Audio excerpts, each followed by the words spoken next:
Olá pessoal, sou o professor Ricardo e esta é uma web aula sobre o uso da ferramenta Mars. Nós vamos começar essa nossa web aula entendendo primeiramente o que é a ferramenta Mars. Observem que Mars ele é um montador e um simulador da arquitetura MIPS. É uma ferramenta única, mas que tem integrado as funções de montador, traduzir um código em linguagem Assembly para uma linguagem de baixo nível, que seja entendida pelo processador, e essa segunda parte, a parte de simulação, ela simula um processador MIPS de maneira que eu possa executar o código sobre esse simulador. A ferramenta Mars ela é disponível para download, ela é uma ferramenta freeware disponível para download nesse endereço colocado aqui na tela para vocês.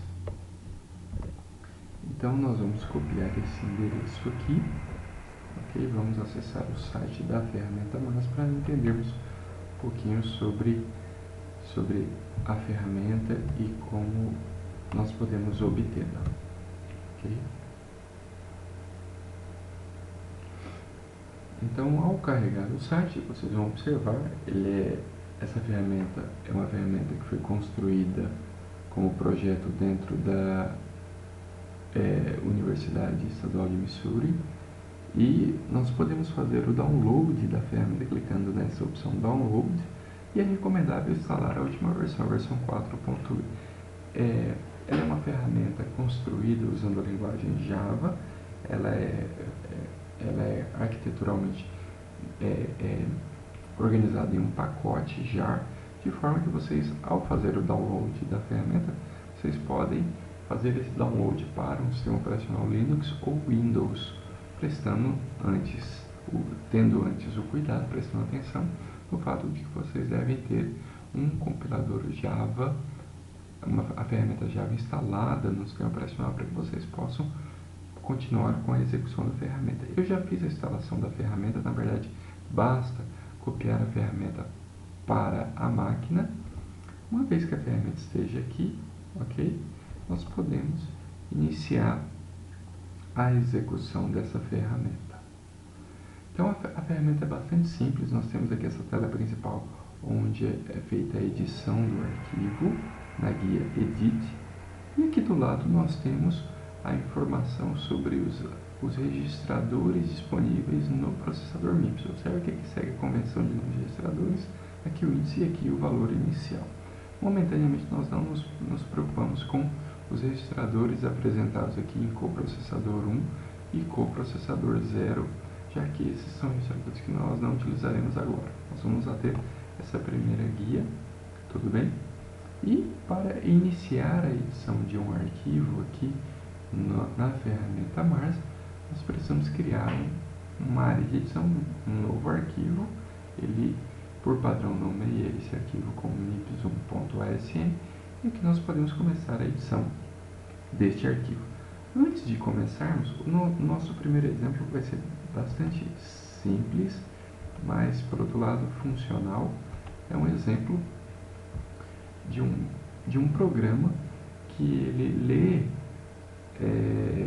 todos os elementos de um vetor de 10 posições e inicializa essas posições do vetor com o valor 1. Cada elemento do vetor, ao final desse código, deve ter o valor 1. E esse vetor tem tamanho 10 posições de 0 até 9. Ok? O que nós faremos é codificar este exemplo aqui usando o conjunto de instruções do processador MIPS na ferramenta Mars. Vocês vão observar que durante esse procedimento de codificação, nós vamos considerar esse vetor V aqui colocado como um elemento de memória, ok?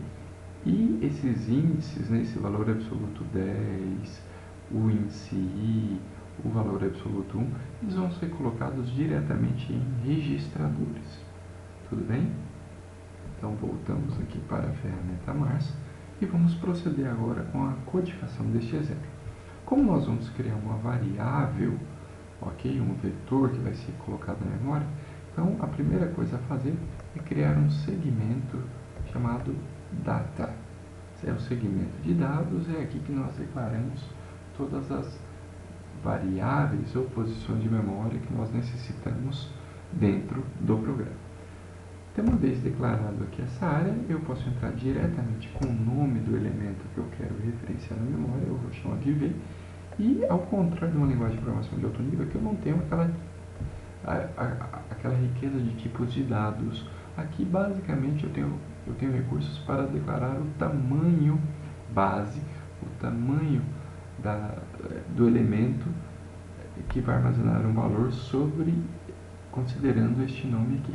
Então, vocês devem lembrar, pelo exemplo que eu acabei de mostrar, que é um vetor do tipo inteiro. Sendo um vetor do tipo inteiro, nós vamos considerá-lo que cada elemento desse vetor pode armazenar valor de 32 bits. Sendo assim, nós vamos declarar V aqui como um elemento de palavra que pode, a partir de um determinado endereço, crescer aí quantas posições forem necessárias. Nós vamos fazer o controle de tais posições dentro do código. Tudo bem? Então, esse será o único elemento de memória que nós iremos utilizar. Então, aqui nós finalizamos. E agora vamos começar com o código. E para isso eu começo com um segmento de texto. É recomendável sempre separar, se o código exigir, se o código necessitar de dados na memória, e se essa declaração precisar ser feita, separar isso no segmento de dados, data, depois começar as instruções no segmento de texto. Ok? Então, a primeira coisa que nós faremos é atribuir para um registrador aquele valor 1, que é o valor de inicialização de todos os elementos do vetor. Para isso, eu posso usar uma pseudo-instrução chamada LI. Ok? Ela faz um carregamento de um valor imediato para um registrador.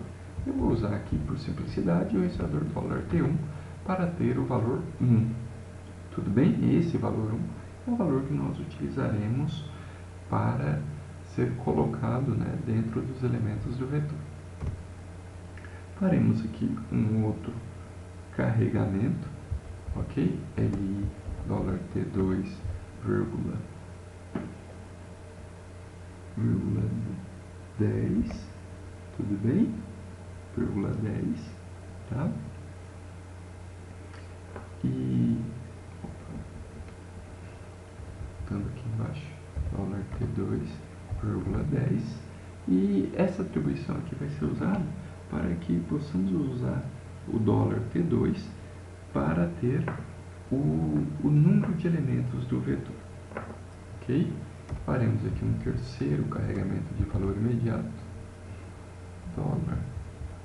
$T3, ok? Com o valor 0, que isso daqui vai ser o elemento que nós vamos incrementar, né, 1 a 1, para que a gente possa fazer a comparação para saber se nós já chegamos no final do vetor ou não, ok? E por fim, nós vamos então, já que V está na memória, precisamos ter o endereço inicial de V para que a gente possa fazer atribuições para a memória. Então, para isso usaremos uma pseudo-instrução chamada LA. E aqui utilizaremos um outro registrador chamado $T4, que vai ter o endereço inicial de V. Observe a diferença de LI para LA. LI carrega o valor imediato, LA carrega o endereço na memória deste label, desta variável que está indicada aqui. Ok? Feito isso, nós continuamos aqui com o código. Eu quero fazer um laço atribuindo o valor 1 para cada posição do vetor. Então, eu vou iniciar esse laço aqui, né, com o label vou dar o nome para ele de loop, e aqui eu vou já começar a atribuição. Essa atribuição, como é uma atribuição para a memória, eu devo usar a instrução store. Ok? Então, eu vou atribuir o conteúdo do registrador $T1, que vocês sabem aqui que é 1, tudo bem? Diretamente para a primeira posição do nosso vetor, que é indicado pelo registrador $T4, que tem o endereço inicial de V, com deslocamento de 0. Ok? Em seguida, eu vou incrementar, observem aqui agora, eu vou incrementar o registrador $T4 para que na próxima iteração desse laço eu possa acessar a posição subsequente do vetor. Então, nós fazemos esse incremento, devemos fazer esse incremento em unidades de 4, já que são palavras de 32 bits, portanto 4 bytes, cada elemento do vetor. Ok? Faremos também o incremento desse registrador $T3, ok? Ele vai ser incrementado de uma em uma unidade, para que nós possamos saber quantos elementos do vetor já foram processados. E, portanto, aí a opção de parar o laço, ok? Por fim, então, nós vamos comparar se o $T3, o registrador $T3, é igual ao registrador $T2, ok? Quando essa situação acontecer, quando eles forem iguais, nós temos que sair desse laço. Nós podemos pensar isso de outra maneira. Enquanto eles forem diferentes, eu preciso continuar o laço. Então, observem que para se fazer isso, eu uso a instrução BNE. Desvio se não for igual. Eu comparo o $T2 com o $T3. Enquanto eles não são iguais, eu não cheguei no final do vetor. Eu vou desviar isso para o label loop. Ok? Quando essa situação acontecer, quando eles forem iguais, eu preciso finalizar o programa. Podemos finalizar o programa com uma instrução chamada syscall, ou simplesmente não incluir nenhuma instrução, que o programa será finalizado aqui pelo simulador Mars. Codificado, nós vamos salvar. Ok, precisamos salvar esse código. Eu vou dar o nome para ele aqui de exemplo 01, estou salvando aqui numa pasta. E a extensão a ser colocada deve sempre ser a SM, né, uma instrução que indica um código que está pronto para a montagem. Fizemos o salvamento, ok? E agora precisamos fazer um processo de montagem, traduzir esse código para o código em linguagem de máquina. Isso é feito usando este botão aqui no canto. Vocês têm botões de edições aqui disponíveis na ferramenta Mars. Esse botão aqui faz exatamente a montagem desse código. Ok? Observem que o código a inserir está aqui. Quando eu apertei o botão aqui do montador, ele já muda diretamente para a aba Execute. Se isso acontece, vocês podem acompanhar as mensagens emitidas pela ferramenta Mars aqui embaixo, né? Ele indica que a operação de montagem, o processo de montador foi feito com sucesso. Quando há algum erro, algum equívoco no nome da instrução, no nome dos labels, ele não monta, não efetua essa montagem. Então a gente continua aqui no Edit e a gente pode observar as mensagens que aparecem aqui nessa área de baixo. Ok? Então, se vocês observarem, pessoal, nesta região aqui do código, onde diz Source, está exatamente o código que eu inseri. Aqui, na região Basic, na coluna Basic, está o código traduzido para instruções do conjunto de instruções do processador MIPS. Todas as pseudo-instruções, observem, foram traduzidas para instruções. Aqui o código em hexa e aqui os endereços de memória desse código. Observe que todas as instruções do processador MIPS são instruções de 4 bytes, então ele vai, né, mudando de uma para outra na sequência de 4 em 4 bytes. Ok? Como esse código só foi montado, não foi executado, todos os valores de memória estão zerados e enquanto todos os registradores também estão. Tudo bem? Nós podemos agora proceder com a simulação deste código. Nós podemos fazer uma simulação total e uma simulação passo a passo. Nós vamos fazer uma simulação passo a passo neste primeiro exemplo, já que tem poucas iterações, o vetor é pequeno, podemos fazer isso passo a passo, ok? Começando aqui, clicando nesse botão, ele vai seguindo o código. Vocês podem observar que ele mudou da primeira linha para a segunda, e aqui ele indica o que aconteceu. Olha, o conteúdo do registrador $T1, que é o registrador 9, ele tem um conteúdo 1, que foi justamente o resultado dessa primeira instrução. E assim, à medida que eu vou apertando aqui o botão de executar passo a passo, ele vai seguindo. Ok? Ele entra aqui no corpo do laço, executa o store, né? Observe que o conteúdo do registrador $T4, que é o meu registrador base do endereço, ele tem aqui o endereço de memória, tudo bem? Onde começa aqui o vetor, e aqui ele vai colocando valores. Esse endereço de memória, né, coincide. Opa, vamos voltar aqui. Vamos voltar novamente, aqui no ponto onde nós estávamos. Esse endereço de memória coincide justamente ao início do vetor. Então vocês podem observar aqui, mais abaixo, no segmento de dados, que essa primeira posição do vetor recebe o valor 1. Seguindo aqui, vocês vão observar que todos os outros registradores, dólar T4, dólar T3, eles vão sofrer alterações, eles vão incrementar de valor, ok? À medida que nós fazemos a execução passo a passo, ok? Observem em particular o registrador dólar T3, ele vai incrementando de 1 em 1 até chegar a 10, ok? Está dentro do laço aqui, e obviamente à medida que eu vou passando pela instrução store, outras posições de memória vão sendo preenchidas com o valor 1, vão sendo inicializadas com o valor 1. Agora, preenchendo as 4 posições, devemos preencher as 10. Vejamos então. Ok? Sempre executando passo a passo, para nós irmos acompanhando o que está acontecendo. Atenção ao registrador dólar T3, observação nos valores de memória colocados nessa tela abaixo. Ok?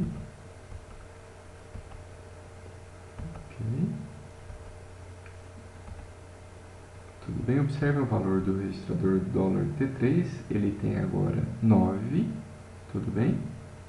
E vamos acompanhando aqui a execução. Se vocês observarem aqui, nós temos 3, 4, 5, 6, 7, 8, 9, 10. 10 valores da memória foram inicializados, foram preenchidos com o valor 1, exatamente esse é o tamanho do vetor, ok? Vejamos o que vai acontecer. Observe que neste ponto aqui, dólar T2 e o dólar T3 têm exatamente o mesmo valor, que é a condição de saída deste laço. Enquanto ele não for igual, ele volta aqui para cima. Como eles são iguais, ele vai sair, ok? E foi isso que aconteceu. Observem que ele desmarcou aqui a execução, não há mais execução a ser feita, né? O programa foi finalizado, a execução, né? O reset foi completado, ok?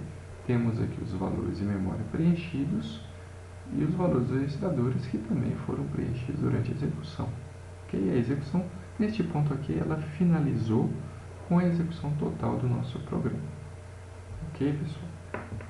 Então, uma execução desse porte aqui, quando é possível fazer, é interessante que nós vamos observando o comportamento do programa, passo a passo, e observando o preenchimento dos registradores ou valores de memória. Ok? Bom, como vocês puderam acompanhar, MARS é um simulador e montador para o processador MIPS, bastante simples e fácil de usar. Espero que vocês tenham aproveitado a nossa aula. Continue acessando a página da disciplina, pois logo nós teremos outros vídeos, outras web aulas, englobando tópicos da nossa disciplina de arquitetura de computadores. Obrigado e até a próxima aula.